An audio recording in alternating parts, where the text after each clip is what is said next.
નમસ્કાર દર્શક મિત્રો, ધ લોકસત્તા શોમાં આપનું સ્વાગત છે। બાવળના ગુંદરનું મૂલ્ય હજારો વર્ષોથી રસોઈ અને ઔષધીય ઉપયોગ માટે રહ્યું છે અને હવે આ વૃક્ષ સહરાના રણને આગળ વધતું અટકાવવાના એક મહત્વપૂર્ણ આફ્રિકન પ્રયાસનો ભાગ બની ગયું છે। ભલે ગુજરાતના કેટલાક વિસ્તારોમાં આ બાવળ જોવા મળતા હોય, પરંતુ ગુજરાતથી માઇલો દૂર આફ્રિકાના સાહેલ પ્રદેશમાં લોકો તેમાંથી કમાણી પણ કરી રહ્યા છે। માલીની ઝાડીઓમાં જંગલી ઘાસ અને અન્ય ઝાડીઓ વચ્ચે બાવળના વૃક્ષો માઇલો સુધી ફેલાયેલા છે। અહીં પશુપાલકો પોતાના પશુઓને ચરાવે છે અને સ્થાનિકોને બળતણ માટે લાકડું પણ મળે છે। આ પ્રદેશમાં બાવળ સૌથી ઊંચા અને ઝડપથી વિકસતા વૃક્ષોમાંના એક છે। પશ્ચિમ આફ્રિકાના 6 દેશોમાં ફેલાયેલો આ સાહેલ પ્રદેશ દક્ષિણના ઉષ્ણકટિબંધીય વરસાદી જંગલો અને ઉત્તરના સહરાના રણ વચ્ચેની સૂકી જમીનની પટ્ટી છે, જ્યાં વર્ષમાં માત્ર 3 મહિના જ વરસાદ પડે છે। આબોહવા પરિવર્તનને કારણે આ પ્રદેશ ઝડપથી બદલાઈ રહ્યો છે। 1950 પછી સહરાનું રણ દક્ષિણ તરફ લગભગ 100 કિલોમીટર વિસ્તર્યું છે અને આ વલણ ચાલુ રહેવાની ધારણા છે। જોકે રણની સીમા નજીક ઉગેલા બાવળ, ખાસ કરીને ગોરડ અને દેશી બાવળ જેવી પ્રજાતિઓ સહરાને આગળ વધતું રોકવાની ક્ષમતા ધરાવતા એક જૂના વેપારના પુનરુત્થાનના કેન્દ્રમાં છે। આ વૃક્ષોમાંથી ગુલાબી રંગનો પદાર્થ નીકળે છે, જે સુકાઈને ગોળાકાર નરમ દડાના આકારમાં ફેરવાય છે। આ જ ગમ અરેબિક છે। આ ગુંદરનો ઉપયોગ પદાર્થોને બાંધવા અને પ્રવાહી મિશ્રણના તેના વિશિષ્ટ ગુણધર્મોને કારણે 2500થી વધુ વર્ષોથી થઈ રહ્યો છે। પ્રાચીન ઇજિપ્તવાસીઓ તેનો ઉપયોગ આહાર, ચિત્રલિપિના રંગો અને મમી બનાવવા માટેના મલમ તરીકે કરતા હતા। આજે સોફ્ટ ડ્રિંક્સથી લઈને ફાર્માસ્યુટિકલ સુધીના અસંખ્ય ઉત્પાદનોમાં ગમ અરેબિકનો ઉપયોગ થાય છે। માલી 1960ના દાયકા સુધી વાર્ષિક 10,000 ટનથી વધુ ક્રૂડ ગમ અરેબિકનું ઉત્પાદન કરતું હતું, પરંતુ કુદરતી અને રાજકીય પરિબળોના સંયોજનને કારણે વેપારમાં ભારે ઘટાડો થયો અને 1992 સુધીમાં માલી માત્ર 32 ટન ક્રૂડ ગમ અરેબિકની નિકાસ કરી શક્યું।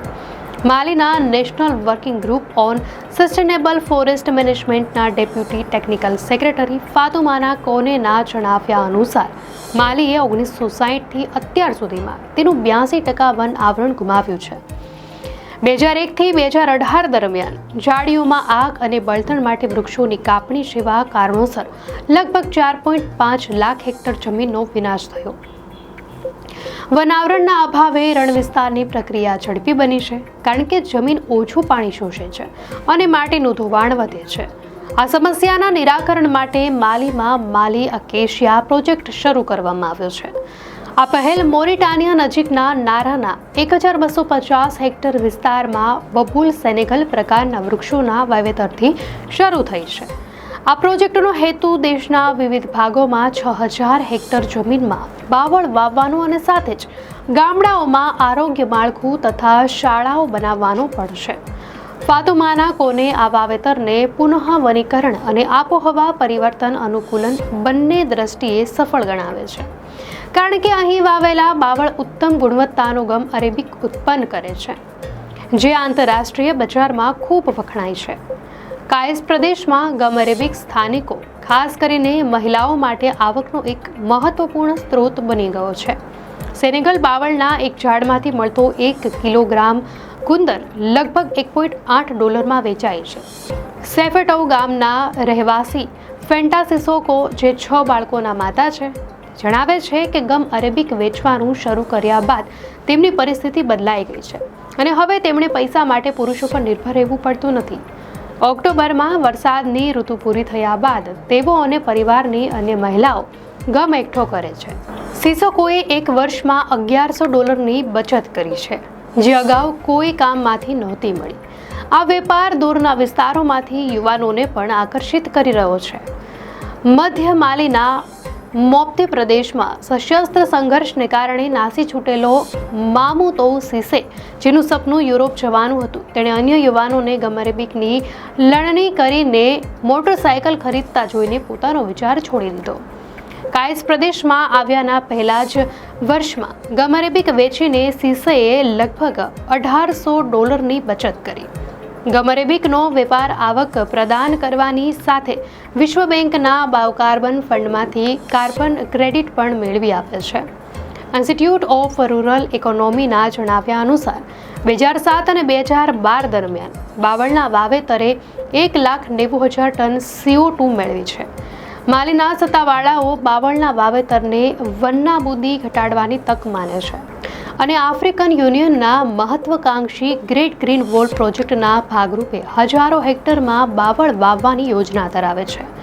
આ પ્રોજેક્ટ આફ્રિકાના સમગ્ર ભૂખંડમાં પશ્ચિમમાં ડકારને પૂર્વમાં જીબુટી સાથે જોડતો 8,000 કિલોમીટર વિસ્તારમાં ફેલાયેલો ગ્રીન બેલ્ટ બનાવવાનો પડકાર છે, જે જમીનને મજબૂત કરશે, ધોવાણ ઘટાડશે અને રણનું વિસ્તરણ ધીમું કરશે. સંરક્ષણ સંગઠન ક્લોરેન બોટનિકલ ફાઉન્ડેશન અનુસાર 80,000થી વધુ ડેઝર્ટ પામનું વાવેતર થઈ ચૂક્યું છે અને 45,000 હેક્ટરથી વધુ રણ પ્રદેશને બબુલ સેનેગલ અને બબુલ સિયલ સહિતના વૃક્ષોથી ફરી હરિયાળો બનાવવામાં આવ્યો છે. ગ્રેટ ગ્રીન વોલનો રૂટ માલીમાં લગભગ 890 કિલોમીટર વિસ્તારને આવરી લે છે.